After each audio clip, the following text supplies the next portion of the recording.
یا ایھا النبی حسبک اللہ ومن اتبعک من المؤمنین، اے نبی آپ کے لیے اور ان مومنوں کے لیے جو آپ کے حکم پر چلتے ہیں اللہ ہی کافی ہے۔ اللہ کس کے لیے کافی ہوتا ہے؟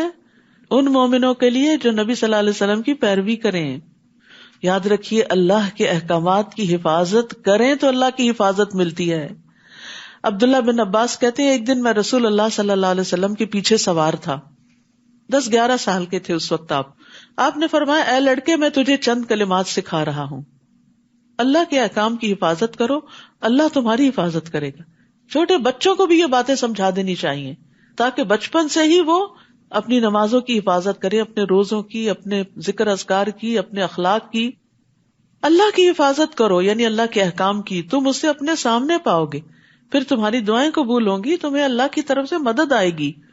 اور یاد رکھیے جو اطاعت نہیں کرتا پھر اس کے لیے حفاظت کا ذمہ بھی نہیں۔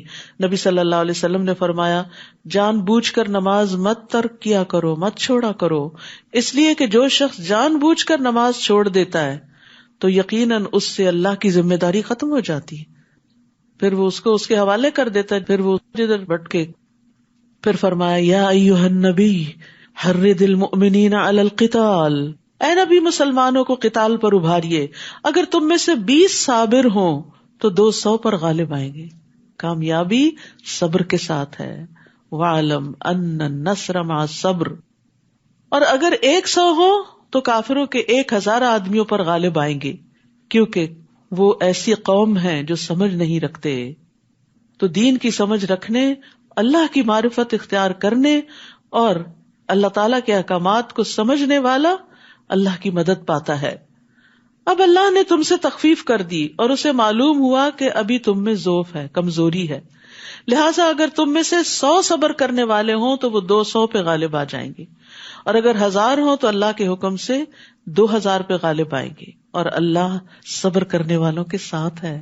واللہ مع الصابرین، کتنی بڑی خوشخبری ہے۔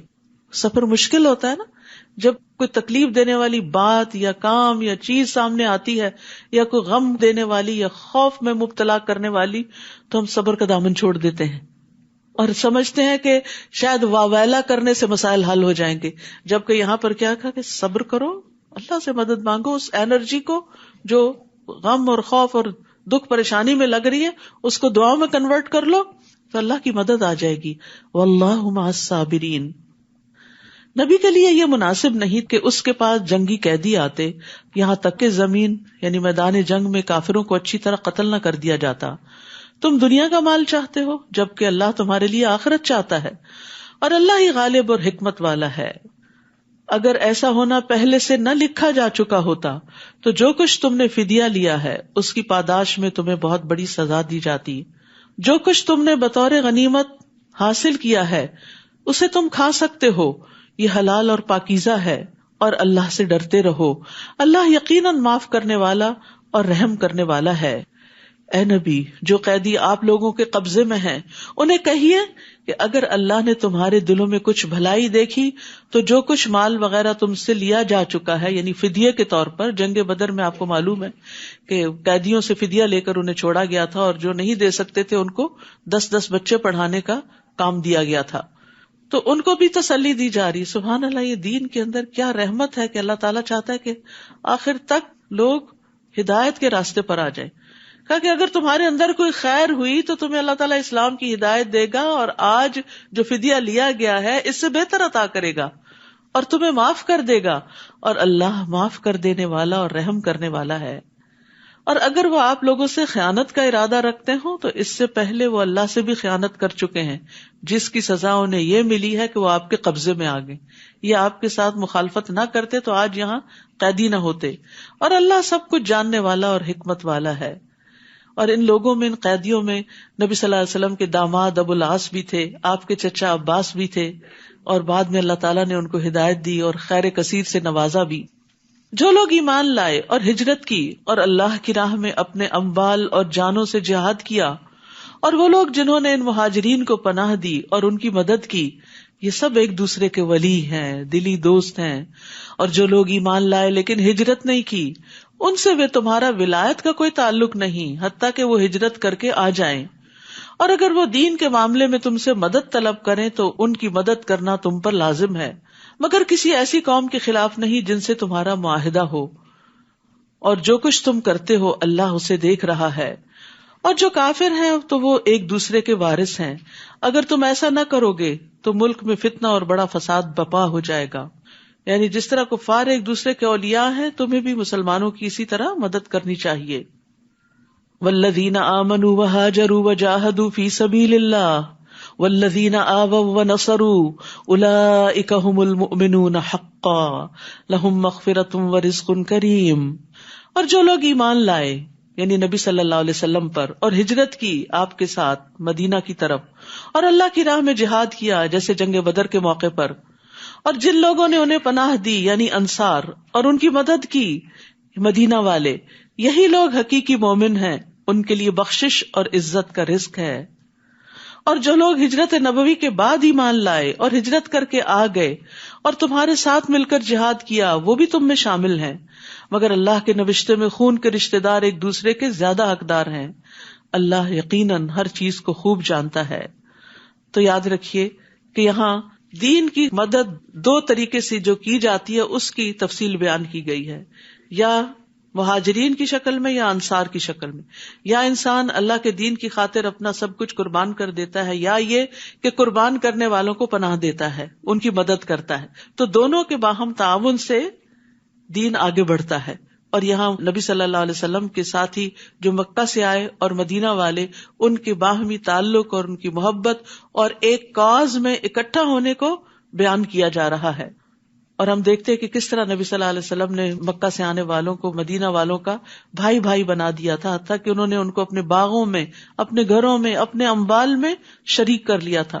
عبد الرحمن بن عوف کے لیے تو سعد بن ربیع نے کہا کہ میری 2 بیویاں ہیں، جس کو تم پسند کرو اس کو طلاق دیتا ہوں اور پھر تم چاہو تو اس سے تم نکاح کر لینا. لیکن انہوں نے شکریہ ادا کرتے ہوئے کہا دلونی علی السوق، مجھے بازار کا رستہ بتاؤ، میں خود کام کروں گا اور اپنے لیے کماؤں گا. یعنی انہوں نے بھی لالچ نہیں رکھی، کیونکہ وہ مال کے لیے تو آئے نہیں تھے، وہ تو جس مقصد کے لیے آئے تھے، جو نیت اور جو غرض تھی وہی ذہن میں تھی، اسی کے مطابق کام کر رہے تھے. انس رضی اللہ عنہ کہتے ہیں کہ نبی صلی اللہ علیہ وسلم جب مدینہ تشریف لائے تو آپ کے پاس مہاجرین نے آ کر عرض کیا، اے اللہ کے رسول، جس قوم کے پاس ہم آئے ہیں یعنی مدینہ والے، ان سے بڑھ کر ہم نے کوئی ایسی قوم نہیں دیکھی جو بہت زیادہ خرچ کرنے والی ہے اور تھوڑے مال ہونے کی صورت میں بھی دوسروں کے ساتھ غمخواری کرنے والی. نہیں بھی تو پھر بھی دل جوئی کرتے ہیں. بعض اوقات ہوتا نا آپ کے پاس نہیں ہوتا تو آپ اچھی بات ہی کر دیتے ہیں دوسرے کو، اور بعض اوقات ہوتا ہے اور آپ دیتے ہیں اور احسان جتا کے ضائع کرتے ہیں. انصار کی خوبی کیا تھی کہ اگر ہے تو خوب خرچ کرتے، نہیں تو دل جوئی کرتے. وہ کہتے ہیں چنانچہ انہوں نے ہمیں محنت و مشقت سے باز رکھا، ہمیں آرام اور راحت میں شریک کیا، یہاں تک کہ ہمیں خوف ہے کہ ساری نیکیوں کا ثواب ان کو نہ مل جائے، کیونکہ ہم سے زیادہ تو یہ قربانیاں کر رہے ہیں. تو نبی صلی اللہ علیہ وسلم نے فرمایا، ایسی بات نہیں، جب تک تم لوگ اللہ سے ان کے لیے دعائے خیر کرتے رہو گے اور ان کا شکریہ ادا کرتے رہو گے. یعنی کسی کے بھی احسان کو فار گرانٹیڈ نہیں لینا چاہیے. اگر کوئی آپ کے ساتھ احسان کرتا ہے تو آپ اس کو دل سے دعا دیں، چاہے سامنے دیں چاہے دل میں دیں، قبولیت کے موقع پر دیں. تو محسنین کے احسان کو یاد رکھنا مومن کی شان ہوتی ہے، اور پھر یہ کہ شکریہ بھی ادا کرنا چاہیے. اور پھر اسی طرح ایک اور روایت میں آتا ہے، ابو ہریرہ کہتے ہیں کہ انصار نے نبی صلی اللہ علیہ وسلم سے عرض کیا، آپ باغوں کو ہمارے اور ہمارے مہاجر بھائیوں کے بیچ میں تقسیم کر دیجئے. آپ نے دیکھا ہوگا کوئی بھی فارمر اپنی لینڈ پراپرٹی کسی کو نہیں دینا چاہتا، لیکن کتنا بڑا دل تھا کہ آپ تقسیم کر دیں. آپ نے فرمایا نہیں. اس پر انصار نے مہاجرین سے کہا، آپ لوگ ہمارے باغوں کی دیکھ بھال کا ذمہ لیں، ہم آپ کو پیداوار میں شریک کر لیں گے. مہاجرین نے کہا، ہم نے سنا اور ہم نے مان لیا. لیکن انصار ہمیشہ ان کا خیال رکھنے والے تھے. انس رضی اللہ عنہ سے روایت ہے، انہوں نے کہا رسول اللہ صلی اللہ علیہ وسلم نے ارادہ فرمایا کہ بحرین کے علاقے میں کچھ جاگیریں لوگوں کو دیں. انصار نے مشورہ دیا کہ آپ ایسا نہ کریں، یہاں تک کہ ہمارے مہاجرین بھائیوں کو بھی جاگیریں دیں جیسا کہ آپ ہمیں دیں گے. ان کو دے رہے تھے آپ، اور انہوں نے کہا کہ نہیں، ہم اس وقت تک نہیں لیں گے جب تک ان کو نہیں ملے گا. یہ کیسا دل ہوتا ہے. اور یہ وسعت کب آتی ہے؟ جب پتہ ہوتا ہے کہ ہر چیز کا اجر اللہ سے ملنے والا ہے، اور اس کا صرف پتہ ہی نہیں ہوتا، یقین بھی ہوتا ہے. تو جو شخص اللہ پہ بھروسہ کرتا ہے، اللہ سے اجر کی توقع رکھتا ہے، اس کے دل سے دنیا کے مال کی لالچ نکل جاتی ہے، اور سمجھتا ہے اللہ کا دیا ہوا ہے، اور اللہ تعالیٰ نے اگر آج دیا تو وہ کل بھی دے گا. تو اگر ہم نے کسی کو دیا تو کمی تھوڑی آ جائے گی. آپ صلی اللہ علیہ وسلم نے فرمایا ان قریب تم دیکھو گے کہ لوگوں کو تم پر ترجیح دی جائے گی، ایسے حالات میں میری ملاقات تک صبر کرنا، بے چین نہ ہونا. سورۃ التوبہ. اعوذ باللہ من الشیطان الرجیم. براءۃ من اللہ ورسولہ الی الذین عاہدتم من المشرکین فسیحوا فی الارض 4 اشہر واعلموا انکم غیر معجز اللہ وَأَنَّ اللَّهَ مُخْزِي الْكَافِرِينَ.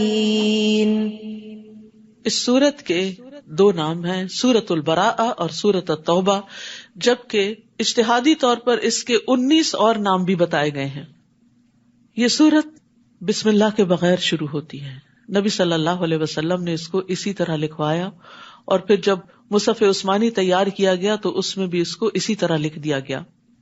علی بن ابی طالب کہتے ہیں بسم اللہ امان ہوتی ہے. اس سورت میں جہاد کا حکم نازل ہوا ہے، اسی وجہ سے اس کے شروع میں امان کو ذکر نہیں کیا گیا. اور توبہ کا لفظ سب سے زیادہ بار اس سورت میں قرآن مجید میں آتا ہے، 16 بار تقریباً، اور اس کے بعد سورت البقرہ میں 13 بار آتا ہے، تو اس کا نام بھی پھر سورت التوبہ ہے. سورت الانفال جنگ بدر کے بعد نازل ہوئی، جو مدینہ کی ابتدائی صورتوں میں سے ہے، اور یہ بھی مدنی صورت ہی ہے. یہ آخری جنگ تبوک کے بعد اور کچھ اس دوران نازل ہوئی، تو ایک ابتدا ہے اور ایک انتہا ہے، اور دونوں کا مضمون باہم ملتا جلتا ہے. دونوں میں غزوات سے متعلق زیادہ تر احکامات ہیں، اور اس کے علاوہ بھی اصلاح اور تزکیہ اور تربیہ کی بہت سی باتیں ہیں. براءۃ من اللہ ورسولہ الی الذین عاہدتم من المشرکین.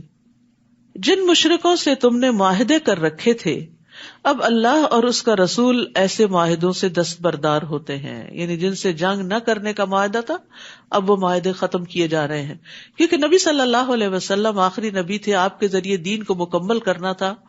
اور اب جو آپ کے مخالفین تھے، جو آپ کے معاندین تھے، ان کو وارننگ دی جا رہی ہے کہ اب اپنا مستقبل تم سوچ لو.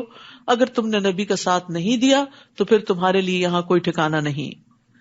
اور اے مشرکین، تم زمین میں 4 ماہ چل پھر لو، مہلت دی جا رہی ہے، خوب اچھی طرح غور و فکر کرو، سوچو، اور پھر یہ جان لو کہ تم اللہ کو عاجز نہیں کر سکتے، اور اللہ یقیناً کافروں کو رسوا کرنے والا ہے. اور یہ اللہ اور اس کے رسول کی طرف سے حج اکبر یعنی عرفہ کے دن تمام لوگوں کے لیے اعلان کیا جاتا ہے کہ اللہ اور اس کا رسول مشرکوں سے بری الذمہ ہیں. لہٰذا اگر تم توبہ کر لو یعنی اسلام لے آؤ تو تمہارے حق میں بہتر ہے، اور اگر تم اعراض کرو تو خوب جان لو کہ تم اللہ کو عاجز نہیں کر سکتے، یعنی اب تم غالب نہیں آ سکو گے، اب تمہاری خیر نہیں. اور اے نبی، ان کافروں کو دردناک عذاب کی خوشخبری دے دیجئے. ہاں، جن مشرکین سے تم نے معاہدہ کیا ہو، پھر انہوں نے اسے پورا کرنے میں کوئی کمی نہ کی ہو، اور نہ ہی تمہارے خلاف کسی کی مدد کی ہو، تو ان کے ساتھ اس عہد کو مقررہ مدت تک پورا کرو، کیونکہ اللہ تعالیٰ متقین کو پسند کرتا ہے. یہ بھی تقویٰ کی علامت ہے کہ انسان اپنے عہد کو نبھائے. پھر جب حرمت والے 4 مہینے گزر جائیں، حرمت والے مہینے ذوالقعدہ، ذوالحجہ، محرم اور رجب ہیں، جب یہ حرمت والے 4 مہینے گزر جائیں تو مشرکین کو جہاں پاؤ قتل کرو، انہیں پکڑو، یعنی مہلت اور مدت ختم، سوچ بچار کا وقت ختم. ان کا محاصرہ کرو اور ان کی طاق میں ہر گھات کی جگہ پر بیٹھو. پھر اگر وہ توبہ کر لیں، نماز قائم کریں اور زکوٰۃ ادا کرنے لگیں تو ان کی راہ چھوڑ دو، کیونکہ اللہ درگزر کرنے والا اور رحم کرنے والا ہے. تو یاد رکھیے، توبہ اسی وقت سچی ثابت ہوتی ہے جب انسان کا عمل بدلتا ہے. تو زبانی توبہ کے ساتھ ساتھ عمل سے اس کو ثابت کرنا لازم ہے. اور نماز کے ساتھ زکوٰۃ کا بھی حکم دیا گیا ہے. ارکان 5 میں سے نماز کے بعد زکوٰۃ کا ذکر آتا ہے، کیونکہ یہ فقراء کا حق ہے، اور کوئی بھی سوسائٹی اس وقت تک فلرش نہیں کر سکتی جب تک کہ اس کے کمزور لوگوں کا حق ان کو نہ دیا جائے. تو انہیں نماز اور زکوٰۃ کی شرط پر امان ملی. اور اگر ان مشرکوں میں سے کوئی آپ سے پناہ طلب کرے تو اسے پناہ دے دیجئے تاکہ وہ اطمینان سے اللہ کا کلام سن لے، پھر اسے اس کی جائے امن تک پہنچا دو. یعنی اگر وہ نہیں اسلام لانا چاہتا تو اس کے ٹھکانے تک پہنچا دو. یہ موقع اس لیے دینا چاہیے کہ یہ لوگ علم نہیں رکھتے. تو اس سے کیا پتہ چلتا ہے کہ بغیر علم کے جہالت میں لوگوں کو ختم نہیں کرو. کیف یکون للمشرکین عہد عند اللہ وعند رسولہ، اللہ اور اس کے رسول کے ہاں مشرکوں کا عہد کیسے معتبر ہو سکتا ہے سوائے ان لوگوں کے جنہوں نے مسجد حرام کے پاس تم سے عہد کیا تھا. تو جب تک وہ تمہارے ساتھ سیدھے رہے تم بھی ان کے ساتھ سیدھے رہو. اللہ یقیناً تقوی والوں کو پسند کرتا ہے. ان کا عہد معتبر بھی کیسے ہو سکتا ہے جبکہ اگر وہ تم پر قابو پا لیں تو تمہارے معاملے میں نہ کسی رشتے کا لحاظ رکھیں گے نہ عہد کا. یعنی وہ تو تمہارے ساتھ اس طرح کی بدسلوکی کرتے ہیں، وہ باتوں سے ہی تمہیں خوش کرتے ہیں جبکہ ان کے دل وہ بات تسلیم نہیں کرتے اور ان میں سے اکثر بد عہد ہی ہیں. انہوں نے اللہ کی آیات کو تھوڑی سی قیمت پر بیچ دیا، پھر لوگوں کو اللہ کی راہ سے روک دیا. یعنی دنیاوی فائدوں کی خاطر دین کو قبول نہیں کیا اور لوگوں کو بھی اس سے روکا. انہم ساء ما کانوا یعملون، بہت برے ہیں وہ کام جو وہ کر رہے ہیں. یعنی تم ان کے ساتھ اب یہ سختی کا معاملہ کرنے سے کیوں ڈر رہے ہو؟ وہ کسی مومن کے معاملے میں نہ کسی قرابت کا لحاظ رکھتے ہیں نہ عہد کا. یعنی وہ تو تم سے دشمنی ہی رکھتے ہیں، اور یہی لوگ شرارتوں میں حد سے بڑھے ہوئے ہیں. ہاں اگر یہ توبہ کر لیں، نماز قائم کریں اور زکوٰۃ ادا کرنے لگیں تو وہ تمہارے دینی بھائی ہیں. اخوت اسلامی کی بنیادیں بھی یہی ہیں. صرف زبانی بات کرنا کافی نہیں، عمل کر کے دکھانا ضروری ہے. اور ہم اپنے احکام کو ان لوگوں کے لیے تفصیل سے بیان کرتے ہیں جو علم رکھتے ہیں. اور اگر وہ معاہدہ کرنے کے بعد اپنی قسمیں توڑ دیں اور دین میں تانا زنی کرے، برا بھلا کہیں، تو کفر کے ان علمبرداروں سے جنگ کرو. ان کی قسموں کا کچھ اعتبار نہیں، اس لیے جنگ کرو کہ یہ باز آ جائیں. یعنی ان کو ان کے شر سے روکنے کے لیے. کیا تم ایسے لوگوں سے نہ لڑو گے جنہوں نے اپنی قسمیں توڑی اور انہوں نے ہی رسول کو مکہ سے نکال دینے کا قصد کر رکھا تھا، اور لڑائی کی ابتدا بھی انہوں نے کی. یعنی ہجرت انہی کی وجہ سے کرنی پڑی، اور پھر بدر کے میدان تک وہ پہنچے جو مدینہ کے قریب تھا. آپ صلی اللہ علیہ وسلم مکہ پر حملہ آور ہونے نہیں گئے تھے. کیا تم ان سے ڈرتے ہو؟ حالانکہ اللہ اس بات کا زیادہ حق رکھتا ہے کہ تم اس سے ڈرو اگر تم مومن ہو. تو یاد رکھیے، خوف، خشیت اور رہبت صرف اللہ سے ہونی چاہیے. فلا تخشوا الناس واخشونی، لوگوں سے نہ ڈرو، صرف مجھ سے ڈرو. تو جو اللہ سے ڈرتا ہے نا، اللہ تعالیٰ اس کے معاملات درست کر دیتا ہے، پھر اس کے دل سے لوگوں کا خوف بھی نکل جاتا ہے. اور جو لوگوں سے ڈر کے لوگوں سے ہی بنانے کی فکر کرتا ہے اور اللہ کو ناراض کر لیتا ہے تو لوگ بھی راضی نہیں ہوتے اور اللہ بھی ناراض ہوتا ہے، اور پھر انسان کہیں کا بھی نہیں رہتا. اسی لیے بار بار کہا وَإِيَّايَ فَاتَّقُونَ وَإِيَّايَ فَارْهَبُونَ. کیا مطلب ہے اللہ سے ڈرنے کا؟ نبی صلی اللہ علیہ وسلم نے فرمایا، تم اللہ سے اس طرح ڈرو گویا تم اللہ کو دیکھ رہے ہو. اگر یہ مرتبہ حاصل نہ ہو تو کم از کم اتنا یقین رکھو کہ بے شک اللہ تم کو دیکھ رہا ہے. یعنی ہر جگہ اللہ کے دیکھنے کا یقین ہو تمہارے اندر. اور اللہ کی خشیت کا فائدہ یہ ہوتا ہے، وَمَن يُطِعِ اللَّهَ وَرَسُولَهُ وَيَخْشَ اللَّهَ وَيَتَّقِهِ فَأُولَٰئِكَ هُمُ الْفَائِزُونَ. جو شخص اللہ اور اس کے رسول کی اطاعت کرے اور اللہ سے ڈرے اور اس سے تقوی اختیار کرے تو یہی لوگ کامیاب ہیں. اللہ کی خشیت کامیابی کی کنجی ہے. ان الذین یخشون ربهم بالغیب لهم مغفرۃ واجر کبیر. یقیناً جو لوگ اپنے رب سے بن دیکھے ڈرتے ہیں ان کے لیے بخشش اور بڑا اجر ہے. اللہ کا خوف نجات کا ذریعہ ہے. نبی صلی اللہ علیہ وسلم نے فرمایا 3 چیزیں نجات دینے والی ہیں، جن میں سے ایک چھپے اور ظاہر میں اللہ کی خشیت ہے، کہ انسان کہیں پر بھی ہو اللہ سے ڈر کر غلط کام نہ کرے. تم ان سے جنگ کرو، اللہ انہیں تمہارے ہاتھوں سزا دے گا، انہیں رسوا کرے گا، تمہیں ان پر مدد دے گا اور مسلمانوں کے سینوں کی جلن مٹا کر ان کو ٹھنڈا کر دے گا اور ان کے دلوں کا غصہ دور کر دے گا. اور اللہ جسے چاہے گا توبہ کی توفیق بھی دے دے گا. اللہ سب کچھ جاننے والا اور حکمت والا ہے. کیا تم نے یہ سمجھ رکھا ہے کہ تمہیں یوں ہی چھوڑ دیا جائے گا؟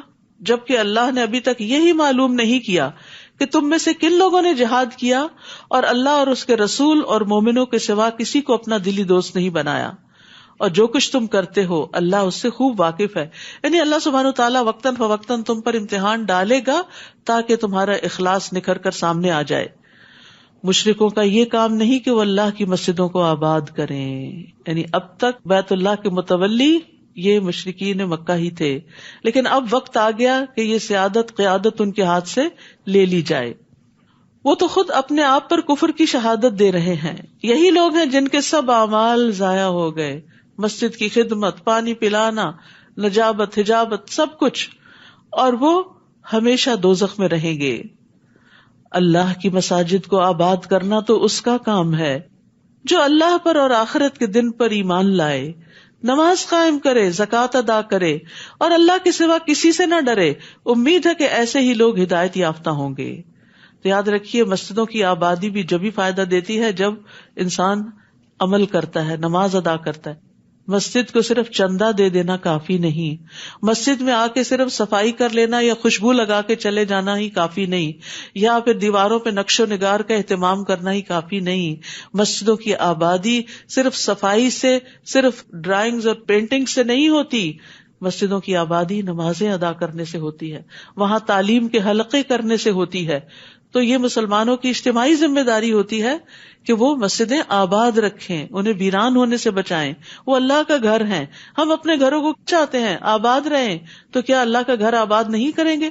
سارا وقت اپنے گھر میں رہیں گے؟ نہیں، اللہ کے گھروں میں مستقل طور پر حاضری ایک دینی فریضہ ہے. مردوں کی نماز جماعتی سے ہوتی ہے، الا یہ کہ کوئی مجبوری ہو.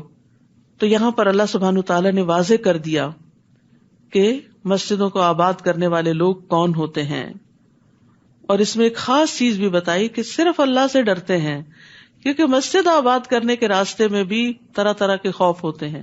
جب انسان اللہ سے ڈرتا ہے تو پھر ہر قیمت پہ مسجد میں پہنچتا ہے. کیا تم نے حاجیوں کو پانی پلانے اور مسجد حرام کو آباد کرنے کو اس شخص کے کام کے برابر بنا دیا جو اللہ پر اور آخرت کے دن پر ایمان لائے اور اللہ کی راہ میں جہاد کرے؟ اللہ کے نزدیک یہ برابر نہیں ہو سکتے، اور اللہ ظالموں کو سیدھی راہ نہیں دکھاتا. یعنی حاجیوں کو پانی پلانا، کل ہم نے پڑھا تھا کہ پانی پلانے کا بہت بڑا اجر ہے، بلا شبہ نیکی کا بہت بڑا کام ہے، لیکن اس سے بھی بڑا کام بتایا جا رہا ہے، اور وہ کیا ہے؟ اللہ اور آخرت پر ایمان کے ساتھ اللہ کی راہ میں سخت محنت کرنا. تو صرف نیکی کے کاموں میں غریبوں کو کھانا کھلانا اور پانی پلانا ہی نہیں، اور صرف مسجد کی صفائی ستھرائی ہی نیکی نہیں، بلکہ اس سے آگے بڑھ کر ایمان کی ترقی اور اللہ کے راہ میں کوشش، یہ بہت ضروری ہے. اللہ کے نزدیک یہ برابر نہیں ہو سکتے. نیک اعمال تو بہت سے ہیں، لیکن ان میں سے افضل ترین اعمال اللہ کے راستے میں خود کو تھکانا ہے. اور اللہ ظالموں کو سیدھی راہ نہیں دکھاتا. وہ لوگ جو ایمان لائے اور ہجرت کی اور اپنے مالوں اور جانوں سے اللہ کی راہ میں جہاد کیا، اللہ کے ہاں ان کا درجہ بہت بلند ہے، اور ایسے ہی لوگ کامیاب ہیں. ان کا رب انہیں اپنی رحمت اور رضامندی کی خوشخبری دیتا ہے، اور ان کے لیے ایسے باغات ہیں جن کی نعمتیں دائمی ہیں. آپ دیکھیں، اگر آپ اللہ کے راستے میں نہ نکلیں اور لوگوں کو دین کی طرف نہ بلائیں تو مسجدیں آباد ہوں گی بھلا؟ یہ مسجد اس وقت جو آباد ہے تو یہ کس وجہ سے آباد ہے؟ صرف نماز پڑھنے کے لیے نہیں، اللہ کے دین کی تعلیم کی وجہ سے. اور اس کے پیچھے کتنے لوگوں کی کتنی محنت موجود ہے کہ جنہوں نے آپ تک دعوت پہنچائی اور یہاں لانے کا انتظام کیا، اور پھر ٹرانسپورٹ کا انتظام کیا، اور لوگوں کو مستقل طور پہ موٹیویٹ کیا، اور کئی کئی گھنٹے کا سفر کیا. یہ سب چیزیں جو ہیں یہ محنت سے تعلق رکھتی، جس میں انسان کو اپنا خون جلانا پڑتا ہے.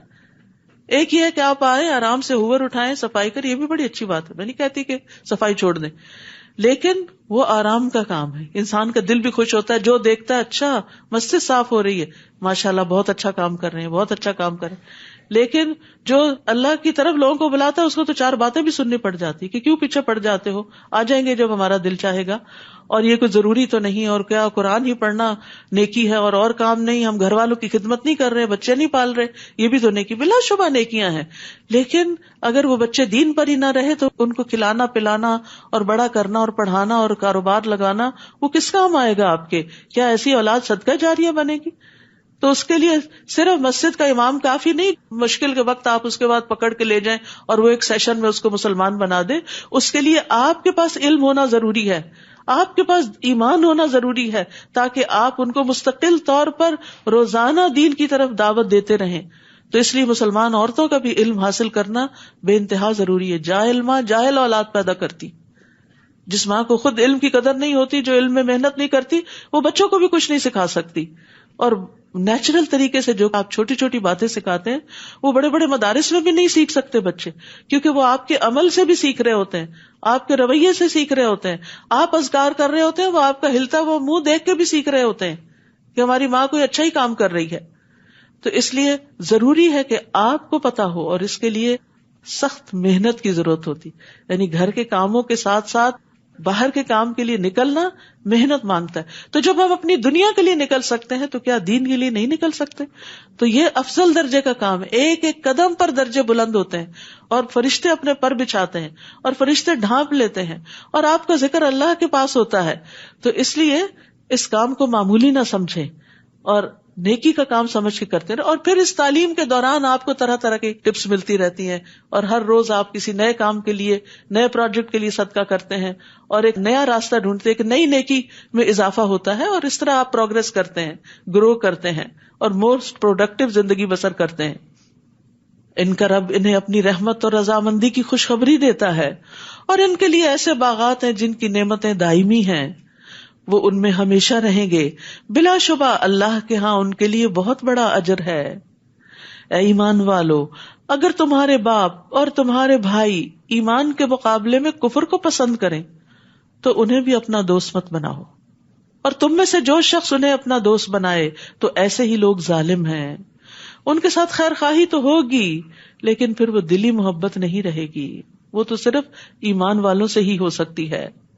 قل ان كان آباؤكم وابناؤكم واخوانكم وازواجكم وعشيرتكم واموال اقترفتموها وتجارة تخشون كسادها ومساكن ترضونها احب اليكم من الله ورسوله وجهاد في سبيله فتربصوا حتى يأتي الله بأمره والله لا يهدي القوم الفاسقين. اے نبی، آپ مسلمانوں سے کہہ دیجئے، اگر تمہیں اپنے باپ، اپنے بیٹے، اپنے بھائی، اپنی بیویاں یا ازواج، اپنے کنبے والے یعنی فیملی، برادری، خاندان، رشتہ دار، اور وہ مال جو تم نے کمائے ہیں، اور تجارت جس کے مندہ پڑ جانے سے تم ڈرتے ہو کہ اگر ہم اپنے بزنس پہ حاضر نہیں ہوں گے تو بزنس کم ہو جائے گا، اور تمہارے مکان جو تمہیں پسند ہے کہ انہی کی صفائی ستھرائی میں لگے رہتے ہو، اللہ اور اس کے رسول اور اس کی راہ میں جہاد سے زیادہ محبوب ہیں. یہ ساری چیزیں زیادہ پسند ہیں، تو انتظار کرو یہاں تک کہ اللہ اپنا حکم لے آئے. پھر دیکھیں اللہ تمہارے ساتھ کیا معاملہ کرتا ہے. اور اللہ نافرمان لوگوں کو ہدایت نہیں دیتا. یاد رکھیے، زندگی کے ہر معاملے میں اللہ اور اس کے رسول کو آگے رکھنا ہوگا، ان کی اطاعت کو، ان کے قول کو، ان کی رضا کو. خوف اور امید بھی اللہ سے بڑھ کر کسی اور سے نہیں. اگر ایسا نہیں تو پھر اللہ سبحانہ وتعالی اپنا فیصلہ لے آئے گا. تو ایمان والے وہ ہیں جن کو اللہ اور اس کا رسول ان کے علاوہ سے زیادہ محبوب نہ ہو، اور اگر کوئی زبان سے دعویٰ کرے تو یہ دعویٰ ان کا جھوٹا ہوگا، اور وہ اپنے قول سے اپنی ہی بات کو جھٹلا رہا ہوگا. تو اس لیے ضروری ہے کہ ہماری محبتوں کا محور اور مرکز اللہ اور اس کا رسول اور اس کے راہ میں محنت ہو. ہمیں اپنے گھر والوں سے زیادہ، اپنی ذات سے زیادہ، اپنے مال اور اولاد سے زیادہ اللہ اور اس کے رسول سے محبت ہونی چاہیے. رسول اللہ صلی اللہ علیہ وسلم نے فرمایا، کوئی بندہ اس وقت تک مومن نہیں ہو سکتا جب تک کہ میں اس کے نزدیک اس کے گھر والوں، اس کے مال اور تمام لوگوں سے زیادہ محبوب نہ ہو جاؤں. رسول اللہ صلی اللہ علیہ وسلم نے فرمایا، اس ذات کی قسم جس کے ہاتھ میں میری جان ہے، تم میں سے کوئی اس وقت تک مومن نہیں ہو سکتا جب تک میں اس کے والد اور اس کی اولاد سے بھی زیادہ اس کا محبوب نہ ہو جاؤں. ماں باپ کتنے پیارے ہوتے ہیں، بچے کتنے پیارے ہوتے ہیں، انسان سب کچھ انہی کے لیے قربان کر دیتا ہے، لیکن اللہ اور اس کا رسول ان سے بھی آگے ہونے چاہیے.